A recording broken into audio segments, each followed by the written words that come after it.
Olá pessoal, eu sou Almir, do grupo Determinação da Escola Tchedes Cardoso, da turma 3002. Vamos fazer um trabalho de história da professora Adriana. Estou aqui com o jornalista Avelino Ferreira, que vai falar um pouco pra gente sobre a ditadura militar. Avelino, eu gostaria que você falasse pra gente sobre o golpe de 64 e um pouco sobre você também. Olha, sobre mim, eu posso dizer que meu nome é Avelino Ferreira, tenho 54 anos, tenho 6 filhos, 5 netos, frutos, né, de 4 casamentos e 30 anos de jornalismo. Jornalismo, maior parte do tempo, da resistência contra a ditadura militar e, por incrível que pareça, acabei sendo preso agora com o sistema democrático, por causa de crime de opinião. Mas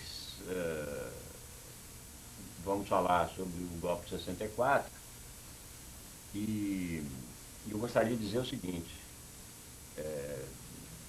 são poucos minutos, então vamos resumir dizendo que o golpe de 64 ocorreu no dia 1º de abril, era um dia chuvoso, começou na madrugada de 1º de abril e durou alguns dias até que os militares assumissem o controle do país, principalmente a partir dos órgãos de comunicação, uma censura muito violenta aos órgãos de comunicação e a prisão e cassação de milhares de pessoas e de centenas delas de importância crucial para o Brasil, que foram os deputados, intelectuais, os parlamentares que não concordavam de maneira nenhuma com o regime que estava sendo implantado. Por isso, Humberto de Alencar Castelo Branco, o primeiro presidente da ditadura, editou o ato institucional número 1, que caçou todo mundo. Depois, vários outros atos foram editados, culminando com o AI-5, que foi o mais terrível deles, em 1968. O golpe ele teve um patrocínio da CIA, da Central de Inteligência Americana, financiado por empresários brasileiros, né, latifundiários, banqueiros, e também os que tinham interesse no Brasil por parte da América do Norte, né, os americanos do Norte. Não foi exatamente o governo americano, mas pessoas ligadas ao governo americano, porque o governo americano obviamente não podia aparecer. Mas a gente sabe que tinha tudo a ver com o golpe, com apoio ao golpe, porque eles estavam com medo do Brasil se tornar uma república socialista a partir do momento em que Cuba, que é uma pequena ilha no Caribe, tinha sofrido uma revolução com os líderes Che Guevara, né? Ernesto Che Guevara, que na verdade era um argentino, médico, e o Fidel Castro, que era cubano, fizeram a revolução em 59, 60, aqueles anos ali. Eles queriam dar um golpe aqui também no Brasil, em 1961. Foi impedido pela coragem e determinação do governador do Rio Grande do Sul, o Leonel Brizola, mas, mesmo assim, deu poderes ao presidente João Goulart, que era o vice, que assumia no lugar de Jânio Quadros, que renunciou 6 meses depois, né? Ele teria que assumir, mas ele só assumiu com uma emenda parlamentarista que tirava todos os poderes dele de presidente. Quando essa emenda foi derrubada pelo Congresso, pelo povo brasileiro, que votou no plebiscito, e o plebiscito foi instituído para votar sim ou não a emenda parlamentarista. O povo votou não, contra o parlamentarismo. Então, o Goulart ganhou todas as forças como presidente, anunciou as reformas de base, que seriam reformas na área de educação, seria na área do setor agrícola, né, com 10 milhões de assentados, de famílias assentadas que estavam previstas, e uma reforma na saúde, principalmente, além da lei de remessa de lucros, porque os estrangeiros poderiam ganhar dinheiro aqui, mas não poderiam levar o lucro para fora. Então havia uma lei nesse sentido, que também nada disso foi colocado em prática, porque eles derrubaram o João Goulart. Isso tudo está em documentos documentos que foram liberados pelos próprios americanos 30 anos depois do golpe, e que muitos livros foram escritos por americanos, brasileiros, contando tudo isso, inclusive com fotografias de documento e tal. Quer dizer, não há como mais dizer, como dizia-se na época, os órgãos de comunicação eram obrigados a dizer que tinha sido uma revolução em 64, porque uma revolução acontece com o povo, e foi apenas um golpe de Estado, de cima para baixo. A própria TV Globo, que recebeu todas as benesses do governo para derrotar a Tupi, a TV Tupi, que era considerada nacionalista, ela tratava o golpe militar como revolução, a Revolução de 64. A partir dos anos 90, de 1990, ela própria passou a chamar golpe de Estado, porque aí os documentos não deixavam mentir, né? Eles escondiam-se atrás de documentos que não eram encontrados, né? E essa falácia deles acabou. Então, hoje todo mundo considera que foi um golpe de Estado, que foi uma ditadura militar.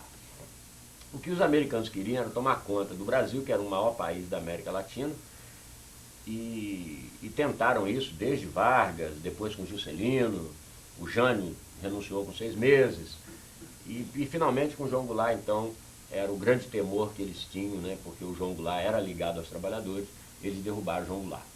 Após o golpe e os atos institucionais, os militares assumiram o poder de tal forma que eles queriam parecer que tudo era uma trama democrática. Então eles caçaram os deputados, os parlamentares, caçaram os mandatos dos governadores e instituíram a eleição indireta. Só o Congresso podia votar, indicar, né, os vereadores, os governadores e os presidentes da República. E parecia ao povo que era uma eleição, porque a imprensa censurada, o povo não sabia. Então, quer dizer, o general tal, né, no caso o Costa e Silva, que veio depois de Castelo Branco, foi eleito. Então eles colocavam, abriam manchete, foi eleito. Não foi eleito nada, ele foi indicado por um Congresso Nacional, cuja maioria pertencia ao governo, já que ele caçou todos aqueles, ou quase todos aqueles, que eram contra a ditadura. Então, eles ficaram com a maioria. Mesmo assim, com as eleições, eles iam perder essa maioria, eles criaram os senadores biônicos. O senador biônico é o seguinte, é a figura do senador que era indicado pelo governo. Quer dizer, 1/3 do Senado, quem indica é o governo. O resto vai para a eleição, né? Então, eles sempre tinham maioria. E também acabaram com os partidos. Um dos atos institucionais, acho que foi o número 2, acabou com os partidos e criou então a Arena e MDB para substituir os partidos todos que existiam. Bom, o golpe consolidado, eles então partiram para as questões econômicas, criaram saiu até uma frase de aperte o cinto, assim, aperte o cinto. O Pasquim, que é o jornal mais censurado da época, criado em 68 para 69, ele fazia muita gozação sobre isso. O Pasquim chegou a colocar charges com o cinto tão apertado que o cara já não tinha mais barriga.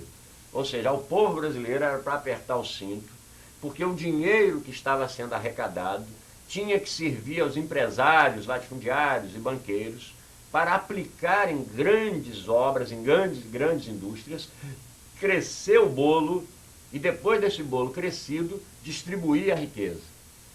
E realmente o bolo cresceu. Nós chegamos aos anos 70, já com o Garrastazu Médici como presidente, com um crescimento extraordinário, de 11% ao ano, o crescimento da economia, né? Que foi um momento que chamaram de o milagre brasileiro. O Brasil crescia muito, muitos empregos, tudo grande, né? A Ponte Rio-Niterói, a Transamazônica, aqui a Binacional lá do Paraguai, né? Como é que chama aquela indústria de energia elétrica do Rio Paraná, do Paraguai com o Brasil, a Binacional, não me lembro agora, também não importa. Importa o seguinte, eram grandes obras que esse dinheiro e mais o dinheiro que vinha emprestado do exterior, eles conseguiram acumular e fazer para esse Brasil crescer. Então, o interior não recebeu, não teve a reforma agrária, não tinha iluminação no campo, as pessoas foram induzidas a deixar o campo e ir para a cidade, cresceram-se as favelas nas periferias dos grandes centros e dos médios centros de todo o país, E aí chegou a hora, então, deles dividir o bolo. Porque o bolo tinha crescido, eles tinham ganhado muito dinheiro, mas aí não dividiram. É a luta, inclusive, que se tem até hoje pelos nacionalistas, é a divisão dessa riqueza, porque criou-se uma riqueza para poucos, né? Então, com isso, eles conseguiram manter-se no poder durante o tempo que eles quiseram, até destruir toda a mentalidade brasileira, nacionalista, e elegeram então o Geisel, que deu continuidade ao regime, e depois o Figueiredo, que governou entre 79 e 84. As eleições diretas de 84, que seria, por cada emenda lá estava no Congresso para ser aprovado pelas eleições diretas, milhões de pessoas se reuniram em praças públicas do Brasil inteiro pedindo as diretas, mas os militares, ainda sob o controle, não deixaram a emenda ser aprovada e a eleição ainda foi indireta, ou seja, além dos 20 anos da ditadura, que terminou em 84, nós ainda tivemos 5 anos de Sarney, que é fruto da ditadura e que governava o país no lugar de Tancredo, que havia morrido, porque foi eleito uma eleição indireta.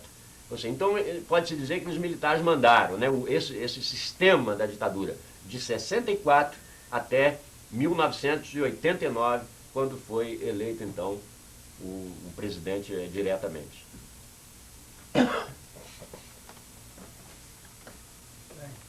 Eu gostaria que você falasse com a gente também sobre, na época da ditadura, teve muitas perseguições aos artistas, peças de teatro, músicas, proibição de música, censurou jornais, teve muito isso na época da ditadura. Eu gostaria que você comentasse com a gente sobre isso também.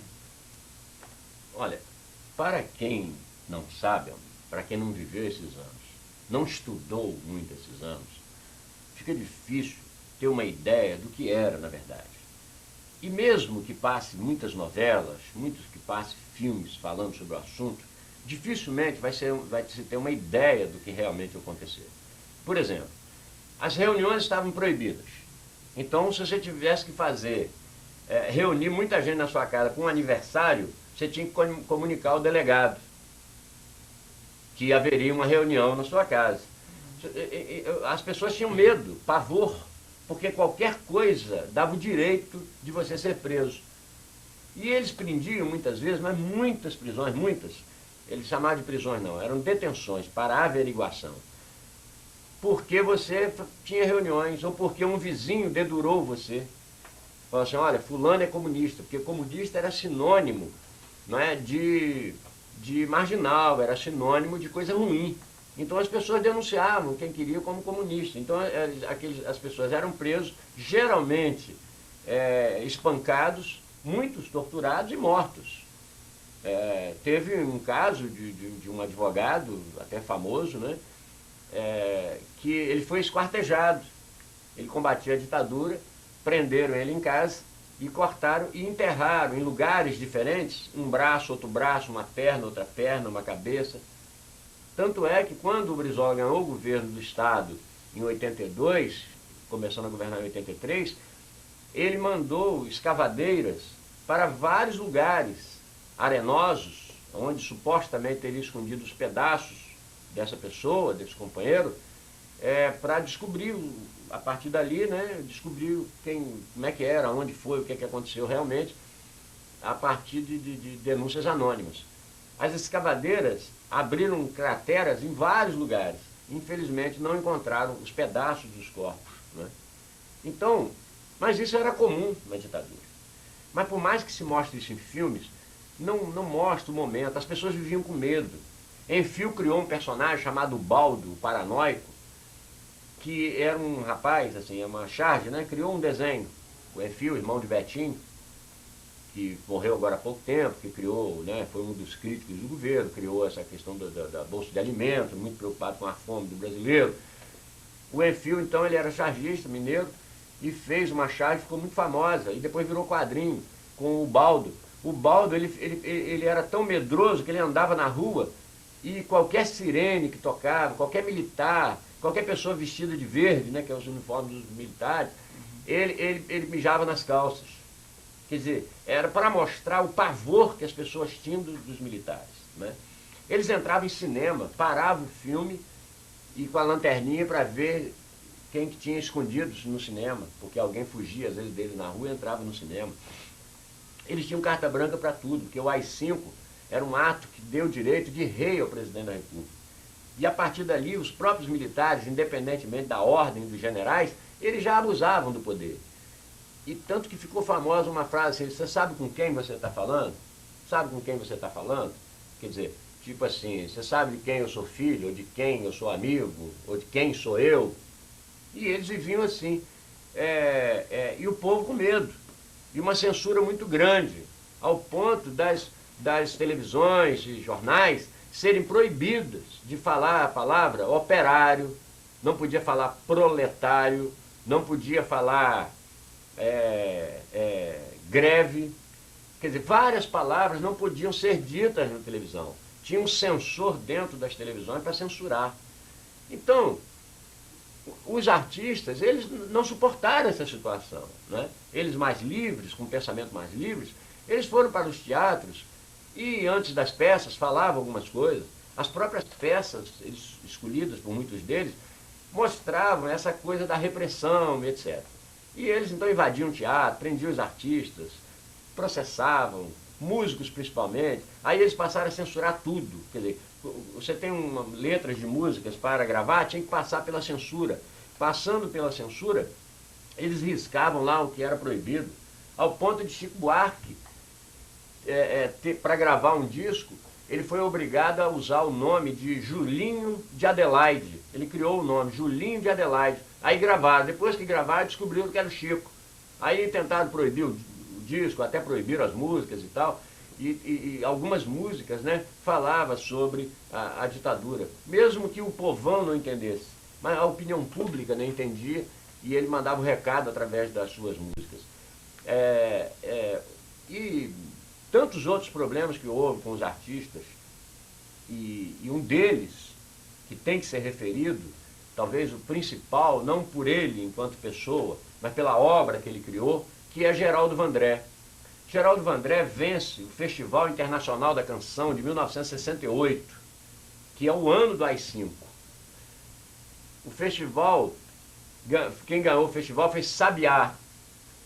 Sabiá. Sabiá era uma música leve, do Chico e o outro, não me lembro, parceiro dele.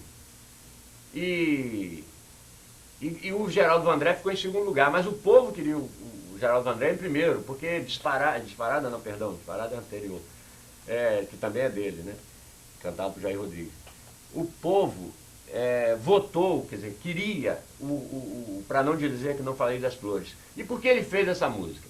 Ele fez essa música porque Vandré, ele falava da miséria do sertão, da desgraça do povo pobre do sertão, da pobreza, quer dizer, ele falava da réstia de esperança que ainda se tinha de mudar esse país. E aí um dia os militares, pé da vida com ele, falaram assim: por que esse cara não fala das belezas do Brasil, um país tão bonito e tal, não falam das flores e tal. Ele foi e fez essa música e deu esse nome, que todo mundo conhece a música como Caminhando, mas ele deu o nome, para não dizer que não falei das flores. E fez a música Caminhando, e a música fez um sucesso tremendo, e imediatamente os militares mandaram prender Vandré, torturaram, não é? E acabaram com o Vandré. Acabaram assim, mentalmente, né, psicologicamente, destruíram o Vandré. Vandré então foi embora, viveu em outros países. E a música dele proibida. Ficou proibido durante um bom tempo. Ficou proibida de 69, início de 69, né, até 1980. Não se podia cantar a música, nem falar sobre a música, nem sobre Vandré. Vandré só retorna ao país depois da ditadura, depois de 84. Vive hoje no Nordeste, não quer mais falar sobre música há muitos anos, não dá entrevista, ele não quer falar. Usam a música dele hoje, o próprio governo usa, os próprios militares usam. Mas a música é um hino, a liberdade, né? Um hino assim, ao povo, né? Fazer, não esperar as coisas. Ele diz, né? Quem sabe faz a hora, não espera acontecer. Só que o povo, infelizmente, não só por tudo isso, censura, pressões, armamentos, etc., não fez absolutamente nada. Então, essa era a cara da ditadura que nós sofremos, né?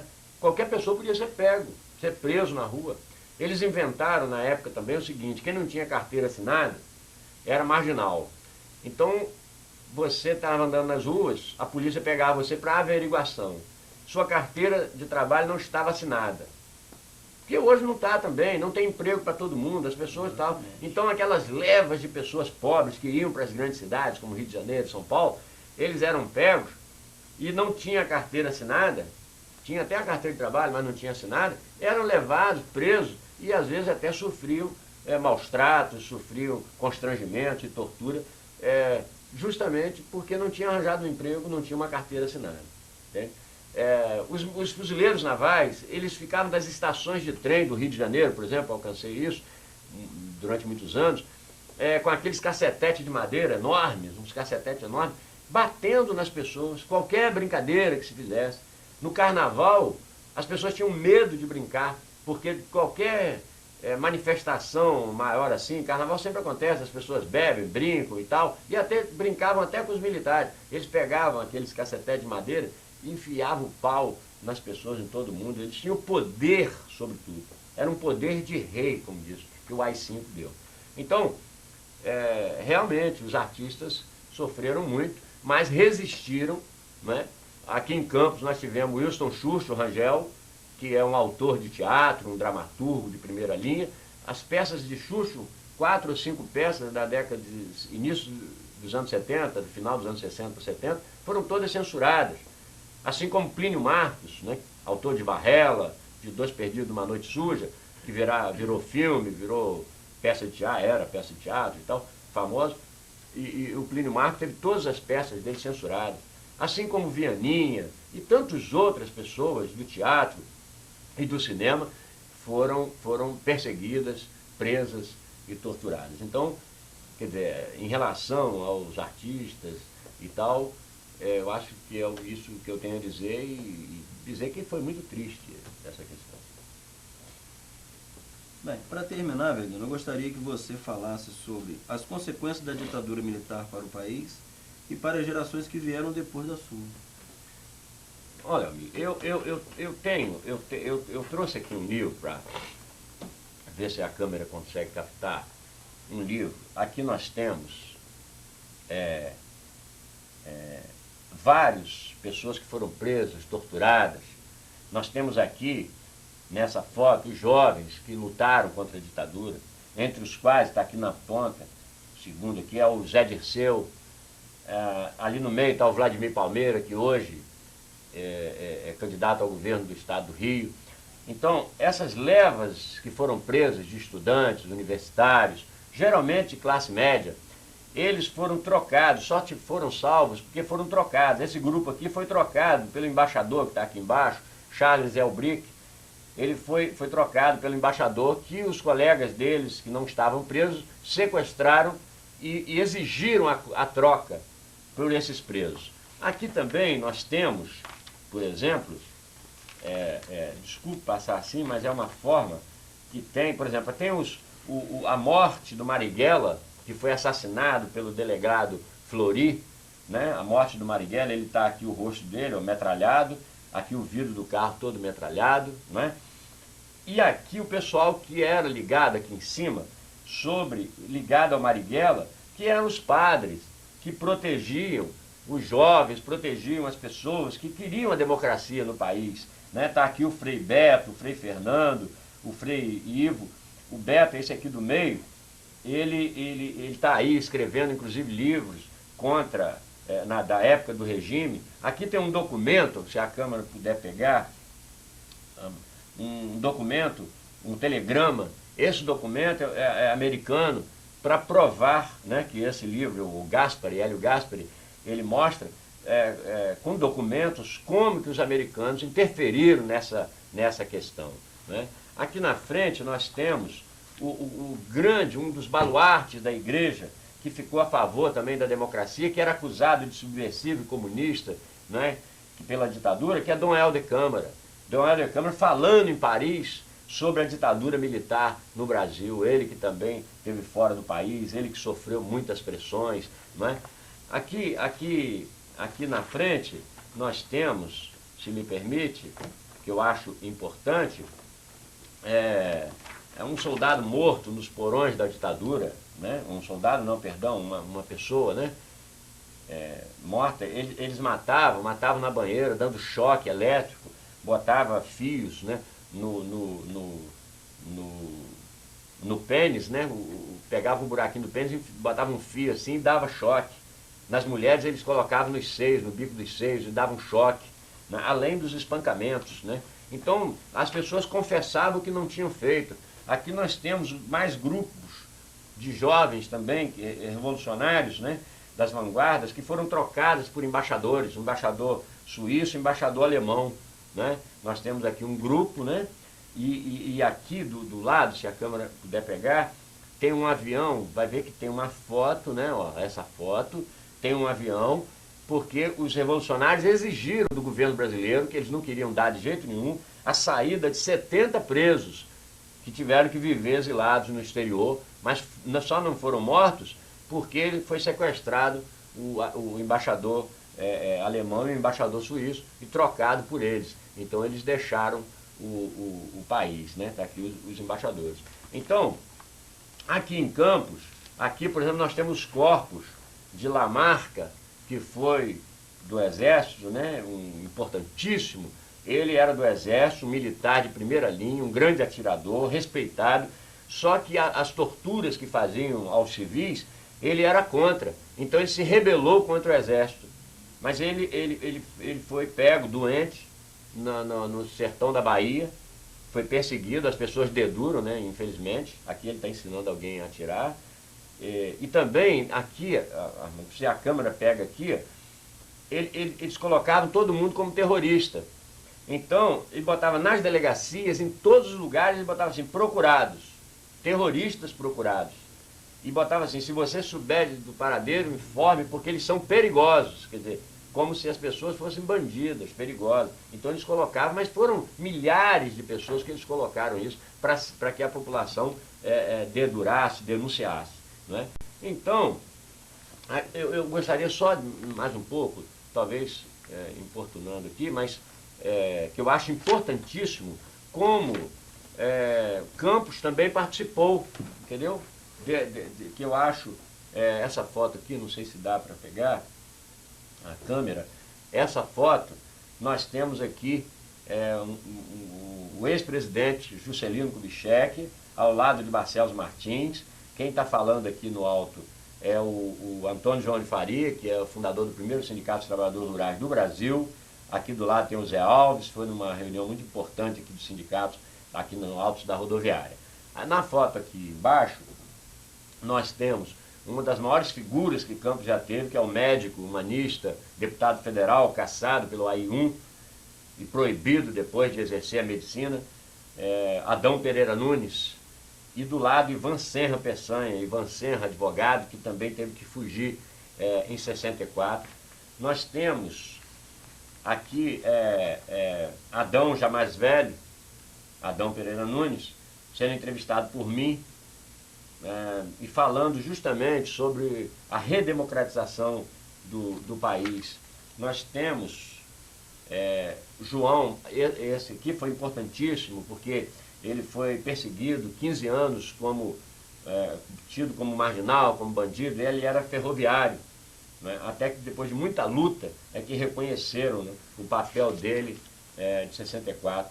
Nós temos aqui um secretário de Barcelos Martins, em 64, Dr. Irineu Marins, era secretário dele, que foi preso também, levado para a cadeia aqui, a cadeia pública. Aqui o Ivan Serra, um pouco mais velho. E aqui embaixo, se a câmera pegar, vai pegar o deputado Lisânias Maciel, que era meu amigo e foi um dos últimos caçados em 1976, e eu aqui entrevistando ele. E aqui o Delso, eu e Delso, né, eu já sem barba, parecendo até novinho, e Delso Gomes.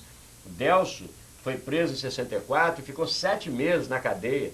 Teve que ir junto com os companheiros, centenas dele, para o Caio Martins, que é o campo do Botafogo, campo de futebol do Botafogo em Niterói, onde iam os presos do estado do Rio de Janeiro e ficavam lá concentrados. Era um campo de concentração, não é?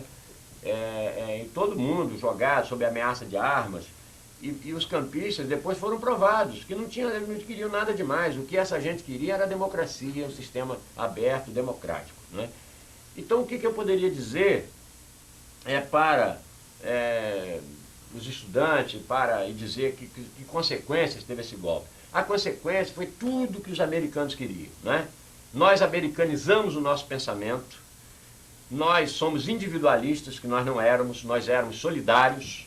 Nós hoje somos muito individualistas, assim, parecido com os americanos, que só cuidam deles próprios, só olham para o próprio umbigo.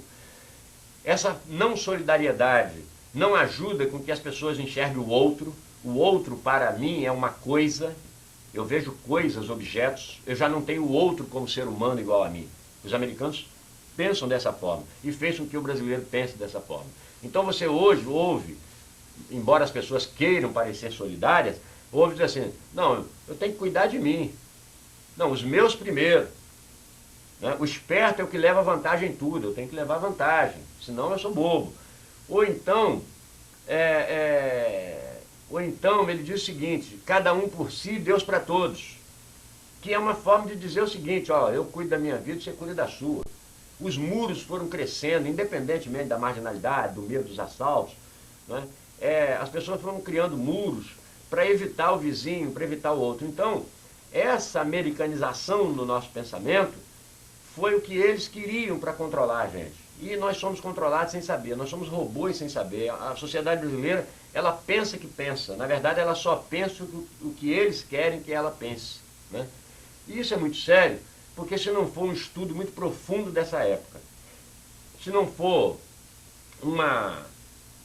não tivermos essa juventude, não só a juventude de 15, 20 anos, não.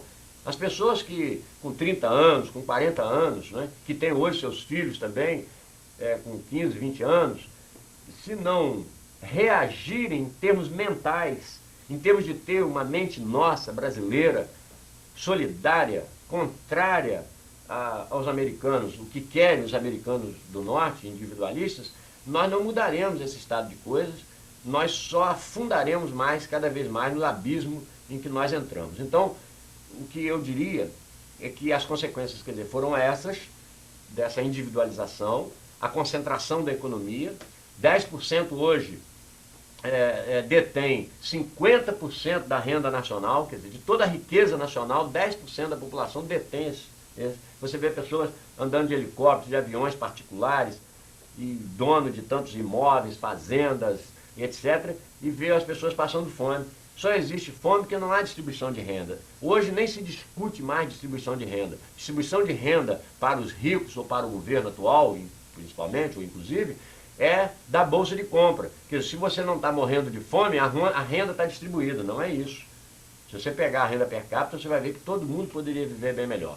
Eu sei o seguinte, eles conseguiram entregar o poder para os ricos, e esses ricos não abrem mão desse poder, e toda vez que há uma tentativa de mudança, como foi em 84 nas diretas, que eles não deixaram, porque o Leonel Brizola ia ganhar, e o Leonel Brizola é um nacionalista ligado ao povo brasileiro, então eles não podiam permitir. Quando eles tiveram a certeza de que um nacionalista não ganhava as eleições, eles abriram e elegeram o candidato que eles queriam, que foi o Collor de Mello. Agora, Lula, enquanto revolucionário, não se elegeria de jeito nenhum. Quando Lula aceitou essa americanização, esse pensamento da burguesia, esse pensamento de quem tem o dinheiro, eles então deixaram Lula se eleger. E agora vão reelegê-lo. Quer dizer, o governo é corrupto, mas Lula não. Então eles fazem uma blindagem para eleger o Lula. Inclusive tem um fato interessante, que eles defenestraram o garotinho, ou seja, o garotinho que veio com a cara nacionalista, né, contra os banqueiros e os latifundiários, empresários, eles criaram uma onda tal de difamação em torno do garotinho, para que ele não seja candidato. Chegaram até a ganhar o partido, quer dizer, como que um partido ganha o outro partido, que é o caso do PMDB, para evitar que lance um candidato próprio, porque aí a eleição dele corria risco. Mas não é ele apenas que faz isso, o Lula ou o governo, não. São os donos do capital, são os americanos que estão por trás, são os banqueiros, os latifundiários. Eles não podem permitir que um nacionalista chegue lá e fale assim, agora o salário mínimo é R$700, R$800. Não é permitido, porque você distribui a renda. Aí você tira o poder deles. Eles não deram golpe para isso. Então a ditadura militar teve isso como consequência. Então hoje todo mundo quer saber de olhar para o seu próprio umbigo. Infelizmente, essa individualização, essa falta de solidariedade, de olhar o outro como ser humano, foram as piores das consequências da ditadura militar. Porque se alguém estudar bem, e deveria estudar, a sociedade brasileira, vai ver que não era assim. Nós éramos solidários, nós dividíamos o prato, nós pagávamos a passagem do outro, tínhamos o maior prazer. Não, deixa que eu pago e fazer questão. Hoje, há uma individualização tão grande que você vê no trânsito, você vê nas calçadas, do desrespeito às pessoas, aos pedestres, a tudo que tem menos. Então eu gostaria de deixar como mensagem aos jovens que estudem muito, façam suas cabeças, olharem para o outro, não como objeto, mas sim como ser humano. O outro é um ser humano. Nós somos humanos. Nós somos responsáveis pelo outro. Porque se o outro estiver muito ruim, eu também estarei ruim, mesmo que financeiramente eu não esteja. Tá certo? É isso que eu tinha a dizer. Bom, Avelino, eu de minha parte gostaria de agradecer por essa entrevista. E eu sei que você é uma pessoa muito ocupada, tá dispondo dessa entrevista pra gente, em nome do Grupo Determinação, que é formado por Mariângela, Jaqueline, Naidi, Roberto e Maria da Penha e Almir, que sou eu. Então só tenho a agradecer a você, muito obrigado. E na próxima a gente está aí.